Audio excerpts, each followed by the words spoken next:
Hey there, Everlong Mystic here. Today I'm going to do a reading on Mercury in Sagittarius. So if you have Mercury in Sagittarius, then this message is probably for you.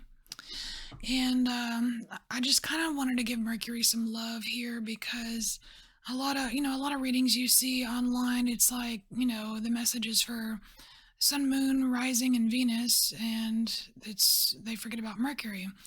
And Mercury, it's like it transits every what, 2 weeks to 30 days, so that's pretty often. And kind of gets a bad rap a little bit. Like it's always about Mercury retrograde, but Mercury isn't always retrograde.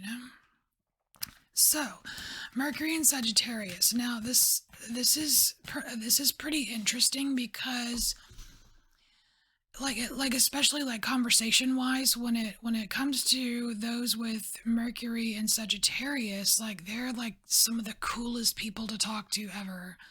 They have a lot of ideas, they're very free thinking, and they want space. They want like even just physical space, or they want the freedom, like they want space and freedom to think, like to mentally explore things. And one thing that stood out to me was mind games. That's the last thing you want to do with somebody that has Mercury and Sagittarius, is play mind games with them. So not appreciated. I mean, like I would say that would be a button that you do not want to push. Anyway, so we're going to use the Tarot of the She to get a message for Mercury and Sagittarius. So, what do we need? What do we need to know here?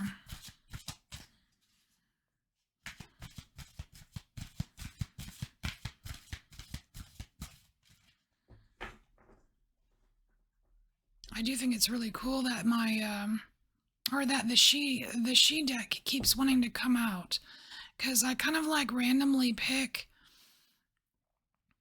or get nudges for certain decks for certain things, and the She deck has been speaking up a bit.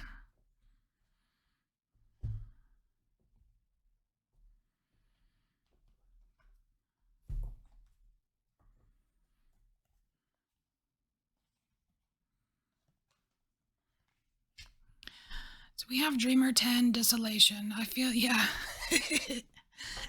Yeah, you don't want to play mind games with Mercury and Sagittarius. Because they'll have daggers coming out of their eyes. They're like, what are you doing? Wow, and death. Yeah, like, stop it. Stop playing mind games. Stop playing mind games with Mercury and Sagittarius. They just don't appreciate it.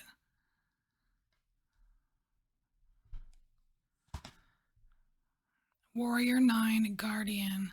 Okay, now we're talking. All right, we're going to get we're going to get more information on these cards. All right.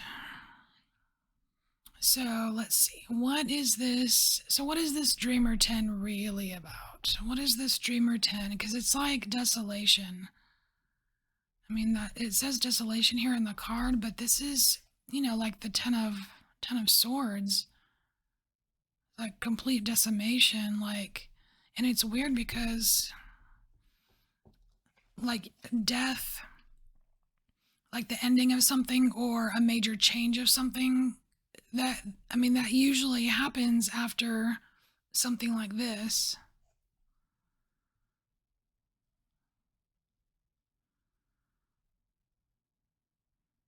I'm just kind of absorbing the cards right now. So on this death, on the death card here, there is, with this owl here, there is definitely some kind of wisdom, and this owl is carrying a fish. And you see like this kind of like dolmen-like mound thing here. It's not. It's almost like the owl is coming from inside it. It's kind of like, gosh, I'm just getting like wisdom, wisdom from the grave.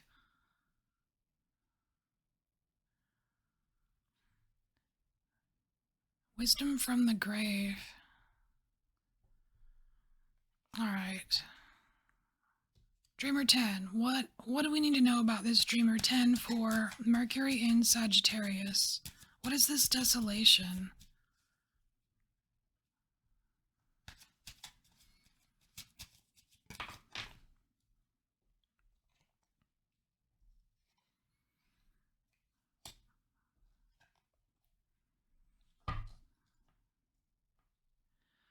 Wow, okay. So, for Mercury in Sagittarius, it almost looks as if there is some kind of focus going on here that is not healthy. Because look, we've got Seven of Pentacles here. This guy's super focused. Super focused on what he's making, and he's making a lot of them. And to me, it's almost like doing it, it's like thinking of something, whatever this is, something not pleasant. It could be something that happened to you, you know, something somebody said to you, and going over and over and over and over and over it, and just like pounding. It's like he's got a hammer, and he's pounding. It's like pounding it in. Like you keep pounding it into your brain, like this happened, and it pissed me off, or it upset me, or it ruined me, or whatever. You know what I mean? Like just totally harping on it. It's like I'm just getting over and over again with this card here. And then again, we've got this Queen of Cups, but look at her. She's completely mesmerized by this cup. She's focused. It's like she's not looking at anything but this elaborate cup. So, I don't know, is this making a mountain out of a molehill? Is this like when, let's say, someone was playing mind games with you, and it just, I don't know, like sparked this total like mental terror inside you? Not terror like afraid, but more like I'm getting like I'm getting an angry thing with this.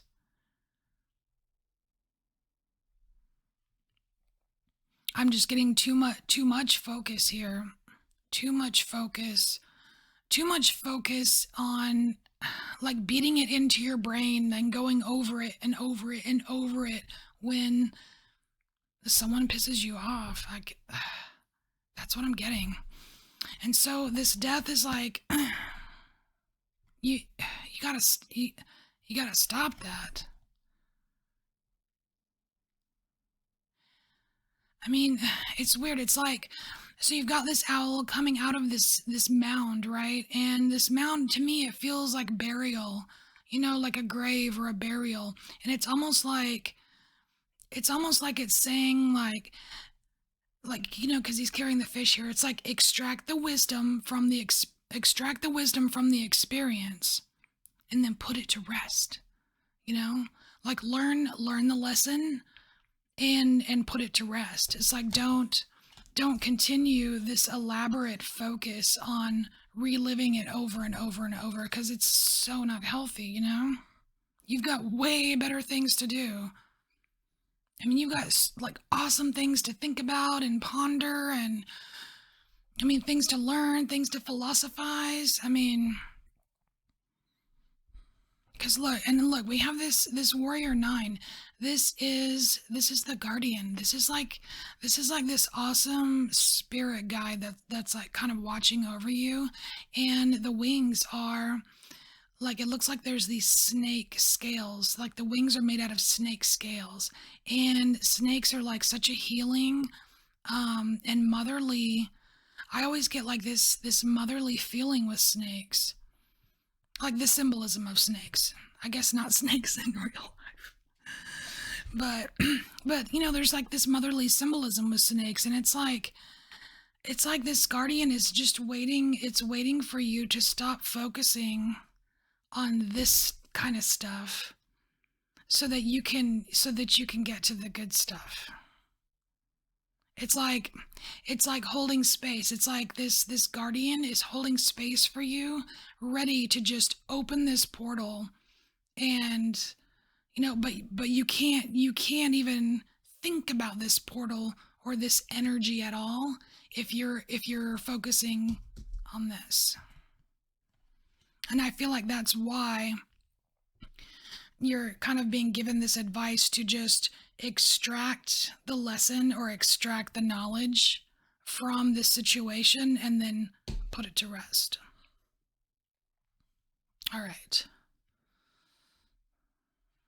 So let's get you a little moon magic card, see if there's any more advice for Mercury and Sagittarius.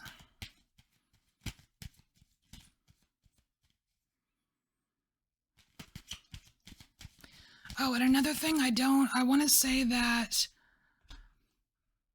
this may not be easy because Mercury and Sagittarius, it's not 100% like the most detail friendly kind of placement. It's probably, well, I don't want to say the worst because I don't know a lot. I'm not super astrology knowledge person, but details can be kind of tricky. So for this placement, so this extracting the lesson is it might be a bit of a challenge, but it's very worth it because you have some good stuff waiting for you once you can stop focusing on this space. So your advice here, we have the waxing gibbous moon here. Here's the picture. And it says, I am open and responsive to the abundance of the universe. Absolutely. This right here, so is your guide. So is your guide. So whatever this guardian is for you, they are holding space. They're open and they're just waiting. They're waiting for you to get past this so that they can bring you into this abundance of the universe. It's really cool. All right, Mercury in Sagittarius, this is your message. I hope it helped you in some way, and I thank you for embracing your inner mystic, and I will see you next time.